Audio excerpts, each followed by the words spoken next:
Nazareno, sinasamba ka namin, pinipinto ka namin, aral mo ang aming buhay at kaligtasan.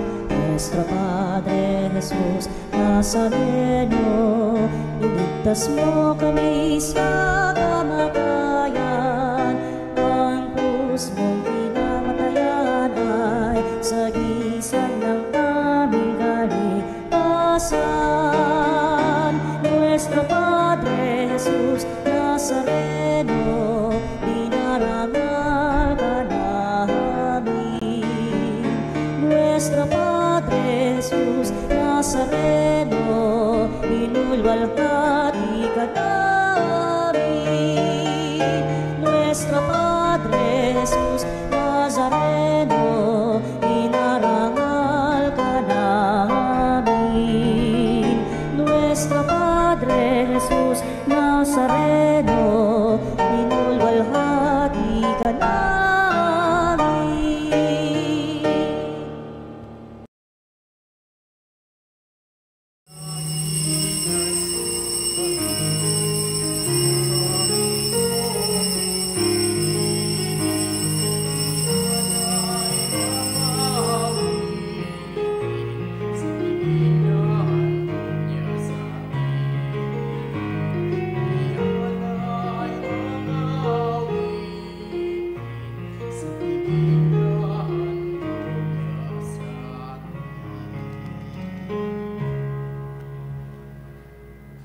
Sa ngalan ng Ama at ng Anak at ng Espiritu Santo. Amen. Sumainyo ang Panginoon. At sumainyo rin.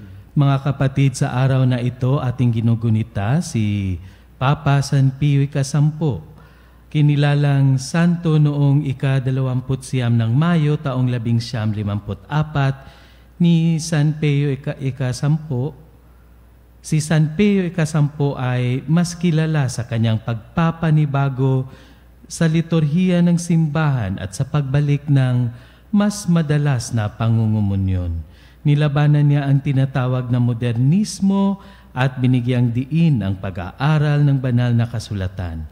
Ang kanyang ninanais ay ang pagbabago sa lahat ng bagay kay Kristo. Sa kanyang huling habilin, sinabi niya, ipinanganak akong dukha, namuhay akong dukha, at nais kong mamatay na dukha.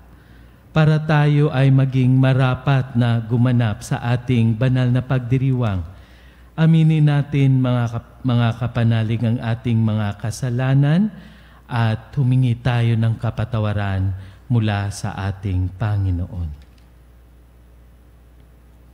Sabay-sabay tayo. Inaamin ko sa makapangyarihang Diyos at sa inyong mga kapatid na lubha akong nagkasala sa isip, sa salita at sa gawa, at sa aking pagkukulang, kaya isinasamo ko sa mahal na Birheng Maria, sa lahat ng mga anghel at mga banal, at sa inyo mga kapatid, na ako'y panalangin sa Panginoong ating Diyos. Kaawaan tayo ng makapangyarihang Diyos, patawarin tayo sa ating mga kasalanan, at patnubayan tayo sa buhay na walang hanggan. Amen. Panginoon, kaawaan mo kami. Panginoon, kaawaan mo kami. Kristo, kaawaan mo kami. Kristo, kaawaan mo kami. Panginoon, kaawaan mo kami. Panginoon, kaawaan mo kami. Manalangin tayo. Ama naming makapangyarihan, pinuspos mo ng iyong karunungan at ng lakas na likas sa iyong mga sugo ang Papa na si San Pio upang kanyang patatagin ang pananampalatayang Katoliko at pagkaisahin ang tanan kay Kristo sa pagsunod sa itinuro niya at ipinakitang halimbawa. Ipagkaloob mong makamtan namin ang walang maliw na gantimpala sa pamagitan ni Hesukristo kasama ng Espiritu Santo magpa sa walang hanggan. Amen.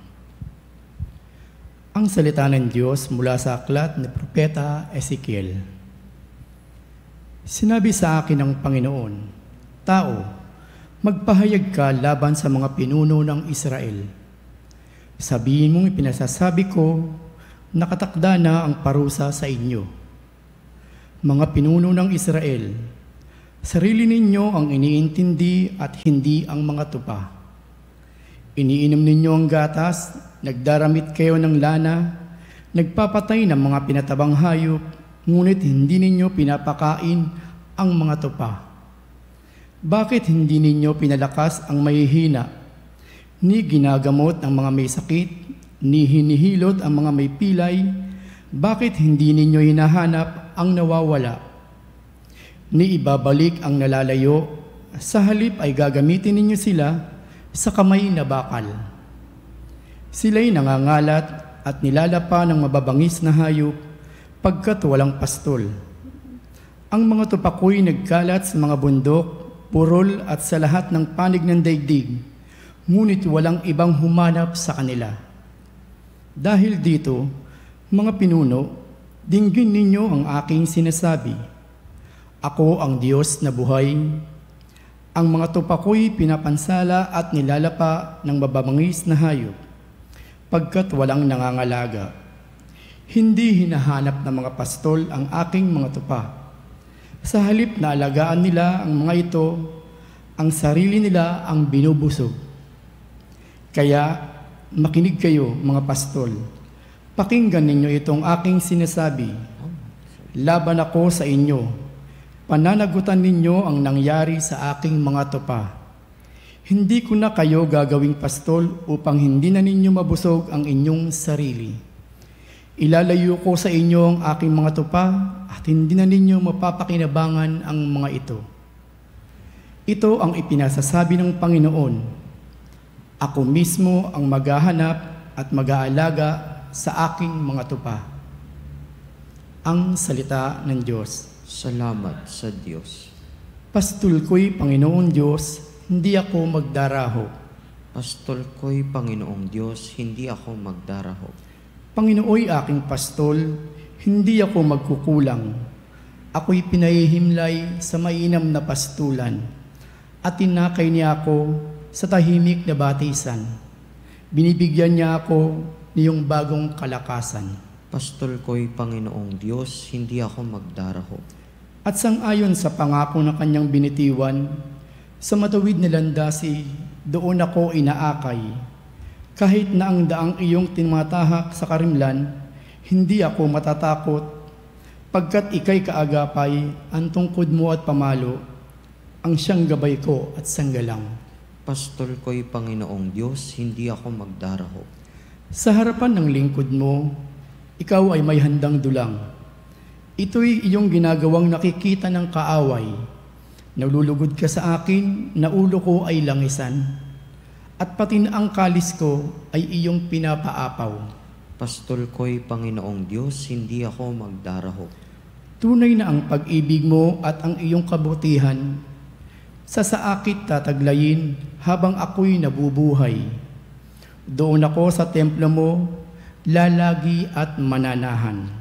Pastol ko'y Panginoong Diyos, hindi ako magdaraho. Hallelujah, Hallelujah, Hallelujah, Hallelujah, Hallelujah, Hallelujah.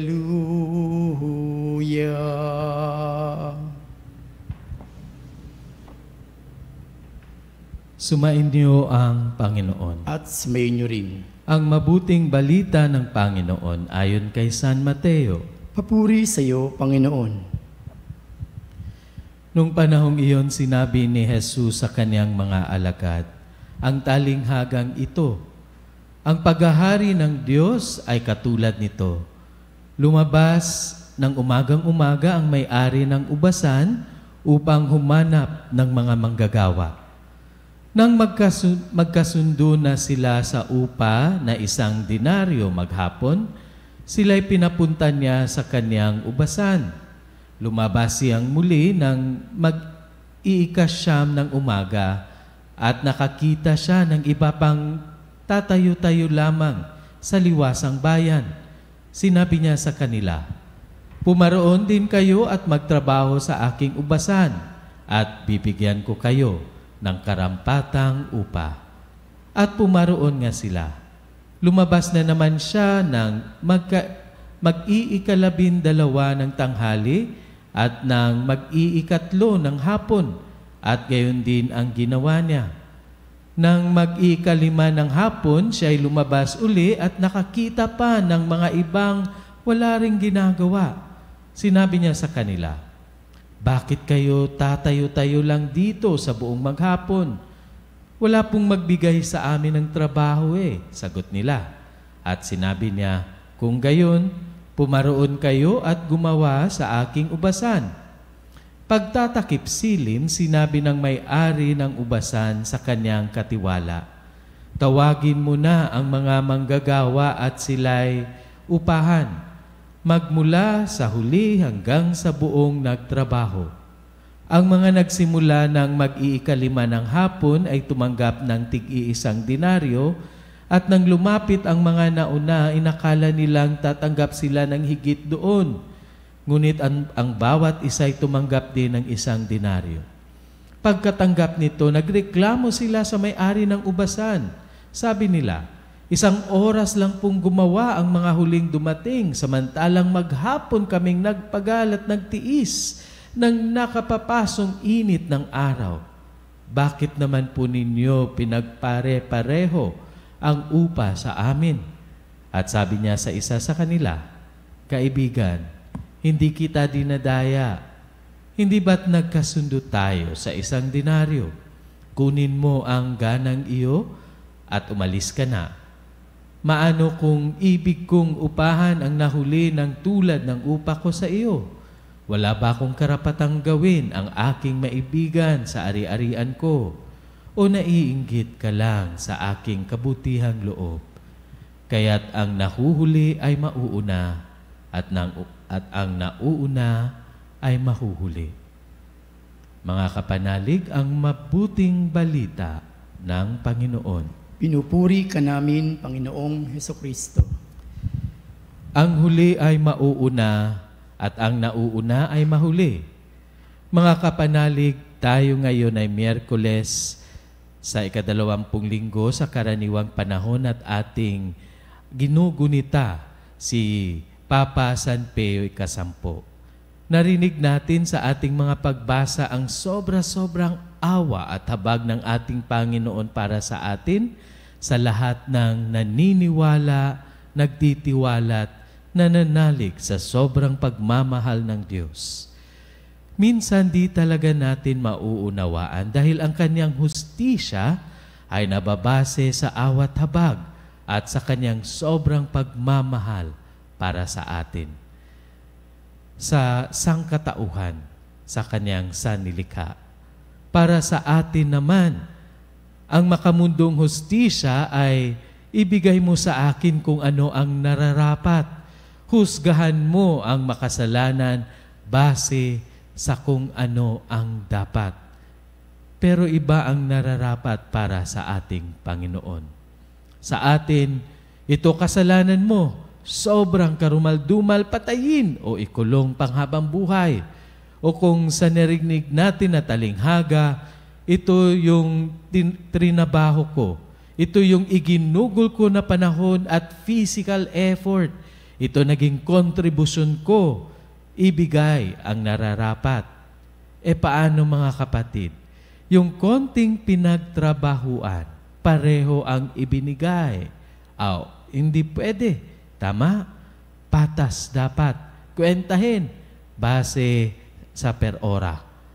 Ang hustisya ng mundo, pero ang hustisya ng Panginoon, ibigay ko sa iyo kung ano ang gusto kong ibigay sa iyo. Mas maliit man yan o mas mataas o pareho lang. Mas malaki. Wala kang pakialam doon at wala kang karapatang magreklamo doon at dahil pera ko yan. Ako ang masunod kung paano ko yan gagastusin. Bakit may pinapaboran ba ang Diyos? Definitely not. Wala, pero ito ay kanyang pagpapadama ng kanyang pagmamahal. Hindi naman nila kasalanan na walang nagbigay sa kanila ng trabaho. Naghanap naman sila buong araw. Konti lang talaga ang trabaho. Kaya yun, kawawa din mga kapatid. Kakaiba talaga ang ating Panginoon. Habang ang tao sinisigurado niya ang kanyang sarili, ang Diyos sinisigurado niya ang iba, ang kanyang mga tupa, as Ezekiel would put it sa ating unang pagbasa, at yan ang ninanais din niya para sa atin. Unahin natin ang iba bago ang ating sarili. Kung sa mundo, punuin mo muna ang iyong sarili kasi ano ang maibibigay mo kung wala ka naman? Pero para sa Diyos, magbigay ka kahit ikaw ay walang-wala. Sa ating kawalan, sa ating pagsasakripisyo para sa kapakanan ng iba, ating ginagampanan ang ninanais ng ating Panginoon.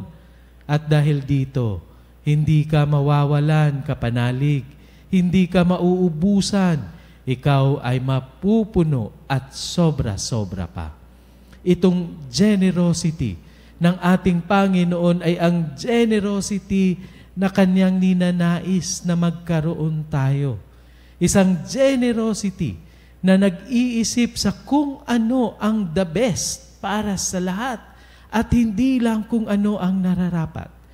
Hayaan na if nagkulang sila, nagkulang tayo, ang ibigay pa rin ng Diyos at ninanais niya na ibigay natin ay yung the best para sa ating kapwa. Ipagdasal natin dito sa ating banal na pagtitipon, mga kapanalig, na harinawa tayo ay mabigyan ng ating Panginoon ng pusong tunay na may pagmamahal at malasakit sa kapwa, nang tayo ay matutong magbigay, hindi base sa kung ano ang nararapat, kung hindi base sa kung ano ang the best, para maibigay ang pangangailangan ng bawat isa, para maipadama ang pagmamahal ng Diyos para sa bawat isa sa atin. Harinawa.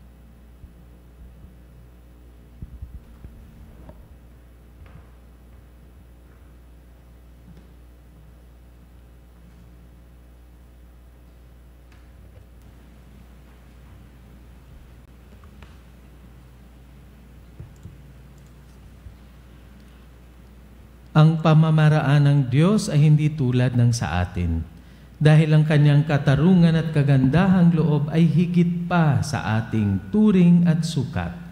Lumapit tayo sa Kanya habang nananalig na pakinggan niya tayo at hindi bibiguin. Sa bawat panalangin ating itutugon, Panginoon, dinggin mo ang aming panalangin. Panginoon, dinggin mo ang aming panalangin. Ang simbahan, sa pamamagitan ng kanyang misyonero at tagapagpahayag, naway maipalaganap ang ebanghelyo ng Panginoon ng may katapangan at pagtitiyaga. Manalangin tayo sa Panginoon. Panginoon, dinggin mo ang aming panalangin. Tayo naway makapaglingkod sa Panginoon at sa isa't isa nang walang hinihinging merito at gantimpala, at sa halip gawin lamang ito ng may kabutihan mula sa ating mga puso. Manalangin tayo sa Panginoon. Panginoon, dinggin mo ang aming panalangin. Ang mga walang trabaho, naway dagling makatagpo ng kanilang hanap buhay. Manalangin tayo sa Panginoon. Panginoon, dinggin mo ang aming panalangin. Ang mga may sakit at mga nagdurusa, naway masiyahan sa kalinga at unawa ng kanilang pamilya at mga kaibigan. Manalangin tayo sa Panginoon. Panginoon, dinggin mo ang aming panalangin. Ang mga nagtatiyagang mamuhay ng mabuti sa mundong ito at na mayapa naway makatanggap ng gantimpala sa makalangit at kaharian ng Diyos. Manalangin tayo sa Panginoon. Panginoon, dinggin mo ang aming panalangin. Panginoon naming Diyos, mapagpakumbaba kaming naglilingkod sa iyo sa abot ng aming makakaya nang walang hinihinging kapalit. Naniniwala kami na nasa piling ka namin at binibiyayaan mo kami ng mabuting bagay dahil sa iyong anak na si Jesus, aming Panginoon. Amen.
Mga kapanalig, manalangin tayo pang ang ating paghahain ay kalugdan ng Diyos sa mga makapangyarihan.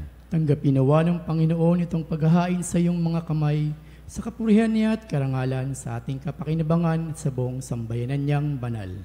Ama naming lumikha, sa iyong pagpapaunlak, natanggapin ang aming paghahain. Lubin mong kaming nagdiriwang ng may pagtalima sa tagubilin ni Papa San Pio, ay taimtim na makaganap at makapakinabang ng wagas sa pamagitan ni Hesukristo kasama ng Espiritu Santo magpa sa walang hanggan. Amen. Sumainyo ang Panginoon. At sumayin niyo rin.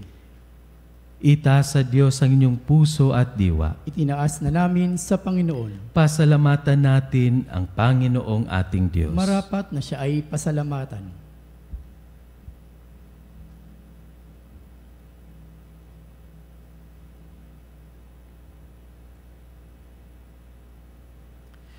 Ama naming makapangyarihan, tunay ngang marapat na ikaw ay aming pasalamatan sa pamagitan ni Hesukristo na aming Panginoon.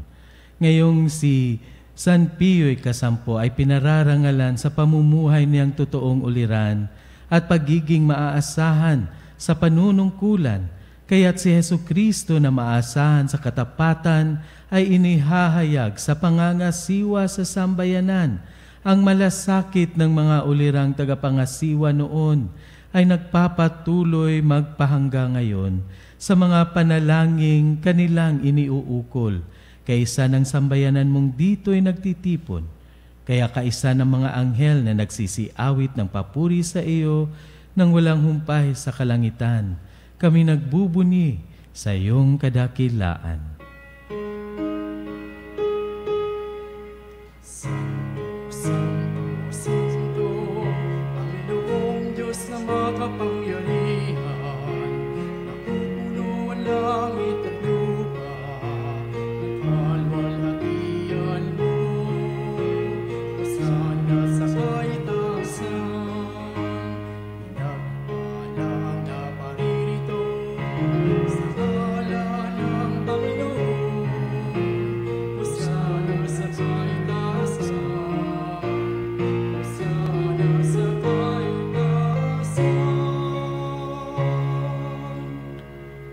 Ama naming banal, ikaw ang bukal ng tanang kabanalan. Kaya't sa pamagitan ng iyong Espiritu, gawin mong banal ang mga kaloob na ito upang para sa amin maging katawan at dugo ng aming Panginoong Hesukristo. Bago niya pinagtiis ang kusang loob na maging handog, hinawakan niya ang tinapay, pinasalamatan kanya. Pinaghati-hati niya iyon, iniabot sa kanyang mga alagad at sinabi, "Tanggapin ninyong lahat ito at kanin, ito ang aking katawan na ihahandog para sa inyo."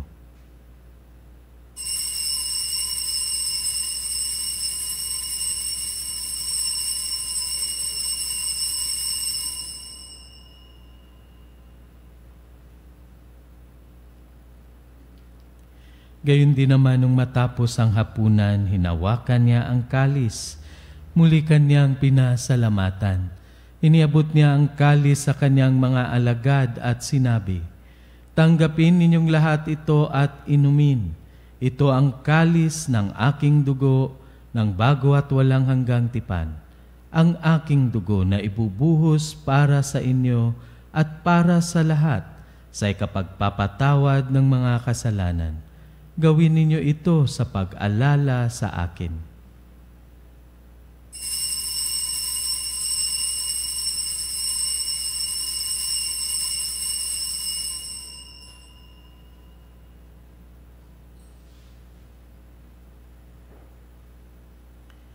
Ipagbunyi natin ang misteryo ng pananampalataya.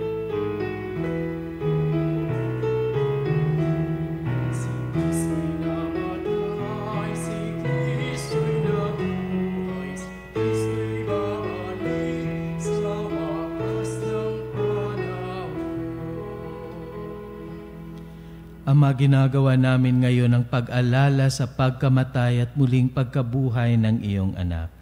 Kaya tiniaalay namin sa iyo ang tinapay na nagbibigay buhay at ang kalis na nagkakaloob ng kaligtasan. Kami nagpapasalamat dahil kami iyong minarapat na tumayo sa harap mo para maglingkod sa iyo. Isinasamo namin kaming magsasalo-salo sa katawan at dugo ni Kristo ay mabuklod sa pagkakaisa sa pamagitan ng Espiritu Santo. Amalingapin mo ang iyong simbahang laganap sa buong daigdig. Puspusin mo kami sa pag-ibig. Kaysa ni Francisco na aming Papa at ni Honesto na aming Obispo at ng Tanang Kaparian.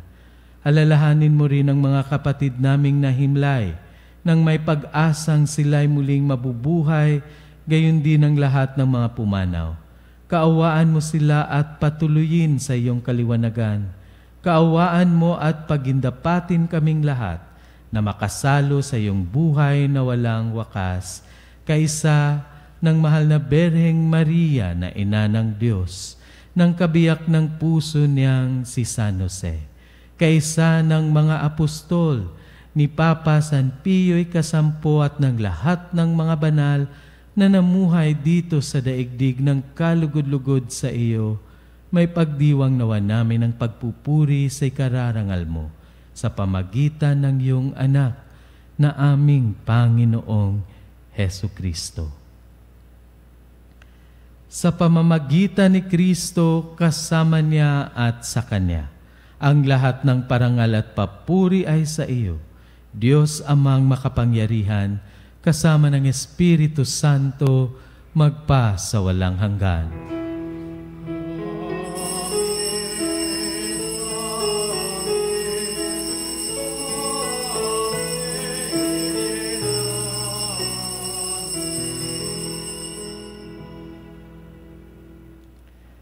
Sa tagubili ng mga nakagagaling na utos at turo ni Jesus na Panginoon natin at Diyos, ipahayag natin ang lakas loob.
Inihiling namin kami adya sa lahat ng masama, pagkalooban ng kapayapaan araw-araw, iligtas sa kasalanan at ilayo sa lahat ng kapahamakan, samantalang aming pinananabikan ng dakilang araw ng pagpapahayag ng tagapagligtas naming si Hesu Kristo. Sapagkat iyo ang kaharian at ang kapangyarihan at ang kapurihan magpakailanman. Amen.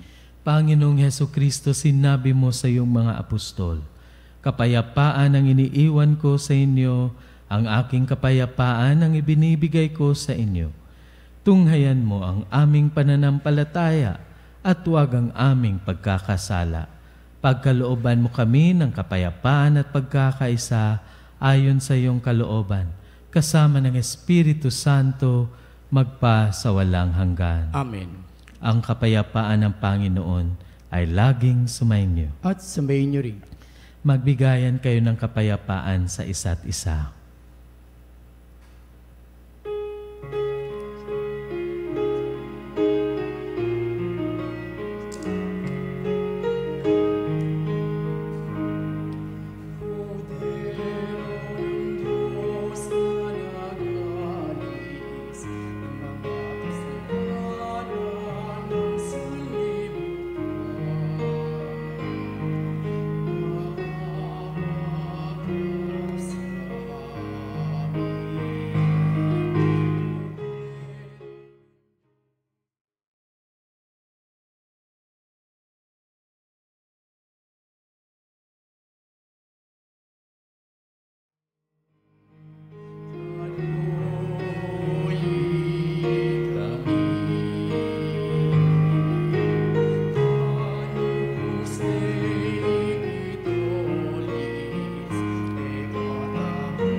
Mga kapanalig, ito ang kordero ng Diyos, ang ating Panginoong Hesukristo na nag-aalis ng mga kasalanan ng sanlibutan. Mapalad tayong inaanyayahan sa kanyang piging. Panginoon, hindi ako karapat-dapat na magpatuloy sa iyo, ngunit sa isang salita mo lamang ay gagaling na ako.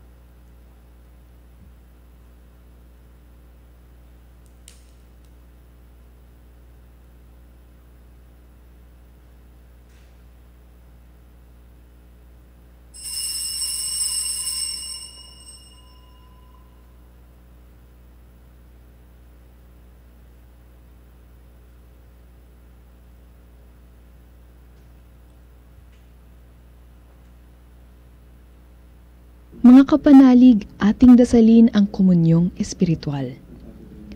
O Jesus, nananalig ako sa pananahan mo sa kabanal-banalang sakramento. Minamahal kita higit sa lahat at hangad ka ng aking kaluluwa. Hindi ko man matatanggap ngayon ang iyong katawan at dugo, inaasahan ko na patuloy kang mamumuhay sa aking puso. Naniniwala ako na narito ka at kaisa ka ng aking buong pagkatao. Huwag mong ipahintulot na mawalay ako sa iyo. Amen. Panalangin sa mahal na Birhen ng Katotohanan. O Birhen ng Katotohanan, Ina ni Jesus, ang nagkatawang taong salita, salamat sa iyong anak. Tinanggap ko siya bilang aking katotohanan at kaligtasan. Sa pakikinig sa salita ng Diyos, tulungan mo akong maging malaya sa oras ng hirap at pagsubok. Linawin mo sa akin na nasa krusang tagumpay. Sa aking paglalakbay, akayin mo ako sa buhay ng paglilingkod at sa buhay na ganap at kasiyasiya. Kupkupin mo ako at ang aking mga kapanalig na nakikinig, natututo at nagmamahalan. O Maria, Birhen ng Katotohanan, ipanalangin mo kami. O Jesus, ikaw ang daan, ikaw ang katotohanan, at ikaw ang buhay. Iligtas mo kami. Amen.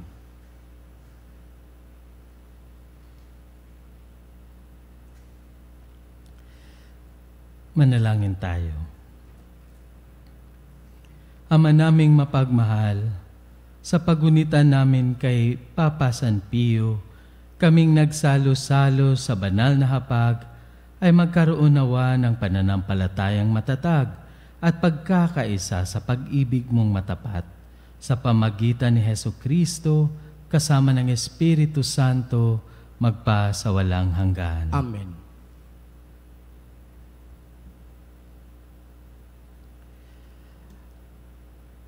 Mga kapanalig, sa darating na August 23, araw ng Biyernes, ay ang paggunita kay Santa Rosa de Lima, ang ikalawang patrona ng Pilipinas. At sa August 24, araw ng Sabado, ay kapistahan ni Apostol San Bartolome. Inaanyayahan ang lahat na dumalo sa ating healing masses dito sa Veritas Chapel, 162 West Avenue, corner EDSA, at maging isang Veritas Eucharistic Advocate. Para po sa inyong mga pamisa, makipag-ugnayan lang po sa Religious Department, tumawag lamang po sa 8925-7931, Local 129-131 at 137 o mag-text sa 0917-631-4589 at hanapin si Binibining Rene Jose o si Miss Ale Nahe. Maraming salamat po.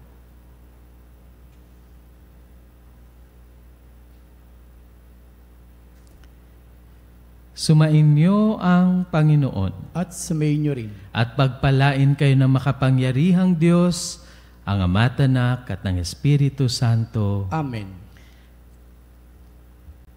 Tapos na po ang ating pagdiriwang, humayo kayong dala ang kapayapaan ni Kristo. Salamat sa Diyos.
Mga kapanalig, bilang isang bayang tinawag ng Ama kay Heso Kristo na pinagbuklod sa iisang katawan, tayo'y manikluhod at sumamba sa Panginoong Heso Kristo sa kabanal-banalang na sakramento sa altar.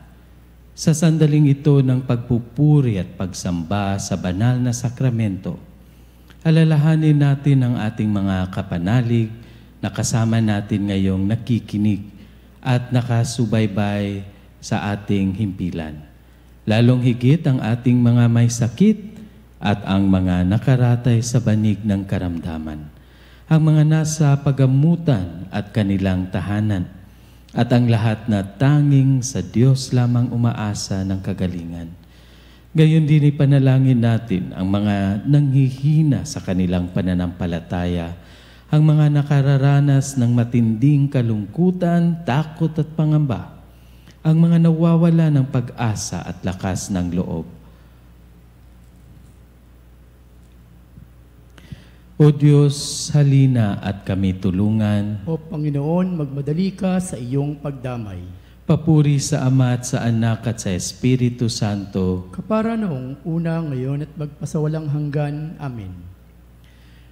Purihin ang makapangyarihang Ama na nagsugo sa kanyang bugtong na anak upang tayo may ipagkasundo sa Kanya. Pinupuri ka namin ngayon at kailanman. Purihin ang Panginoong Heso Kristo, ang kordero ng Diyos na nag-alay ng kanyang katawan at dugo bilang pagtubos sa sala ng tanan. Pinupuri ka namin ngayon at kailanman. Purihin ang banal na Espiritu, ang Panginoong nagpapabanal na pumupuspos at nagbibigay kagalingan sa lahat. Pinupuri ka namin ngayon at kailanman.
Makapangyarihang Diyos na walang hanggan, Ikaw ang aming Panginoon at butihing Ama.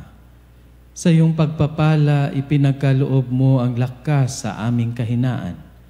Tunghayan mo po ng may kagandahang loob ang iyong mga lingkod na may sakit at karamdaman, ang mga nababalisa at nawawalan ng pag-asa, ang mga natatakot at nalulumbay, ang mga may mga matinding problema at pinagdaraanang hirap sa buhay, ang mga nasa binggit ng kamatayan. Pagalingin at aliwin mo po sila sa kanilang mga karamdaman at ibalik sa kalusugan at kapanatagan ng loob upang mabatid nila ang iyong kabutihan at sila'y magpasalamat sa iyong banal na pangalan. Hinihiling namin ito sa pamagitan ni Kristong aming Panginoon. Amen. Panginoon, nagsusumamo kaming dalawin ang tahanang ito at alisin mula rito ang lahat ng mapanirang kapangyarihan ng kaaway. Manahan nawa rito ang iyong mga anghel na banal upang panatilihin kami sa kapayapaan at sumaamin nawang lagi ang iyong pagpapala. Hinihiling namin ito sa pamagitan ni Kristong aming Panginoon. Amen. Gawaran nawa tayo ng makapangyarihang Diyos ng kapanatagan ng loob at mapayapang buhay. Amen.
Panem di cielo prestitisti eis. Omne dignamentum in sebente. Oremus. Deus qui nobis sub sacramento mirabili passionis tue memoriam reliquisti tribui que sumus et nos corpores et sanguinis tui sacra mysteria venerari ut redemptionis tui fructum in nobis iugiter sentiamus qui vivis et regnas in saecula saeculorum.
Purihin ang Diyos. Purihin ng Diyos. Purihin ang kanyang banal na pangalan. Purihin ang kanyang banal na pangalan. Purihin si Jesucristo, Diyos na totoo at tao namang totoo. Purihin si Jesucristo, Diyos na totoo at tao namang totoo. Purihin ang ngalan ni Jesus. Purihin ang ngalan ni Jesus. Purihin ang kanyang kabanal-banalang puso. Purihin ang kanyang kabanal-banalang puso. Purihin ang kanyang kamahal-mahalang dugo. Purihin ang kanyang kamahal-mahalang dugo. Purihin si Jesucristo sa banal na sakramento sa altar. Purihin si Jesucristo sa banal na sakramento sa altar. Purihin ng Espiritu Santo ang mang-aaliw. Purihin ng Espiritu Santo ang mga aliw. Purihin ang dakilang ina ng Diyos, si Maria Santissima. Purihin ang dakilang ina ng Diyos, si Maria Santissima.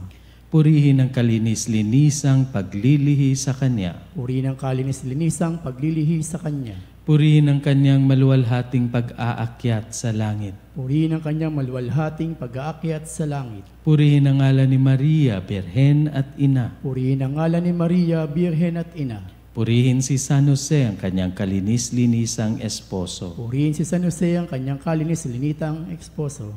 Purihin ang Diyos sa kanyang mga anghel at mga santo. Purihin ng Diyos sa kanyang mga anghel at mga santo.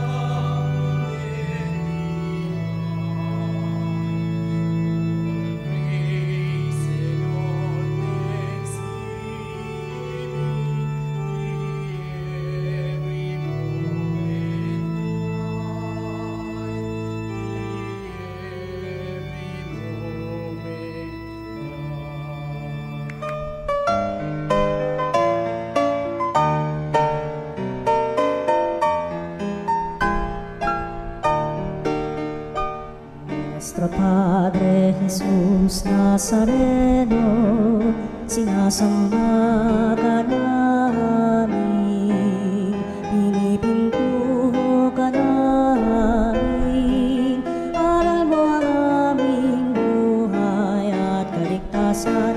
Nuestro Padre Jesus Nazareno, iligtas mo kami sa kamatayan, ang krus mong pinamatayan ay sagisag ng aming kaligtasan.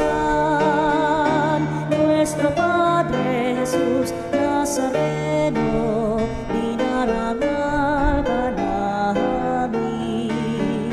Nuestro Padre Jesus Nazareno, inulwalhati ka namin. Nuestro Padre Jesus Nazareno,